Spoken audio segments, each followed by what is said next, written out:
எங்கள் வீட்டில் கோதுமையை எவ்வளோ பாதுகாப்பாக காய வச்சுருக்கோம் பாருங்கள். இல்லைன்னா இந்த ஏரியாவில் நிறைய புறா இருக்குது, ஒரு கைப்பிடி கூட மிஞ்சாது, எல்லாத்தையும் சாப்பிட்டுட்டு போயிடும்.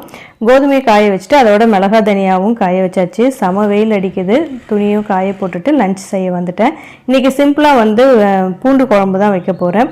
பூண்டு குழம்பு வச்சுட்டு அதுக்கப்புறமா கீரை இருக்குது, அதை பொரியல் பண்ண போகிறேன். சிம்பிள் லஞ்சு தான். இந்த ஒர்க் ஃப்ரம் ஹோம் வந்தாவே 11 மணிக்கு ஒரு காஃபி கன்ஃபார்மாக இருக்கும். காஃபி கேட்டுகிட்டே இருப்பார். சரி, அதையும் போட்டு கொடுத்துட்டு லஞ்சு ரெடி பண்ண ஆரம்பிச்சிட்டேன். சாதம் வடிச்சிட்டு அடுத்து புளிக்குழம்புக்கு ரெடி பண்ணிட்டேன். இது மிளகு தக்காளி கீரை, அதுவும் பொரியல் பண்ணி எடுத்து வச்சுட்டேன்.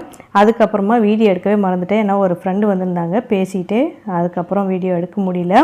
இன்றைக்கி நான் பார்த்திங்கன்னா நெல்லிக்காய் வச்சு இது தான் பண்ணியிருந்தேன், குல்கந்த் பண்ணியிருந்தேன். அதோட ஸ்வீட் பீடா மாதிரியும் நம்ம பண்ணலாம்.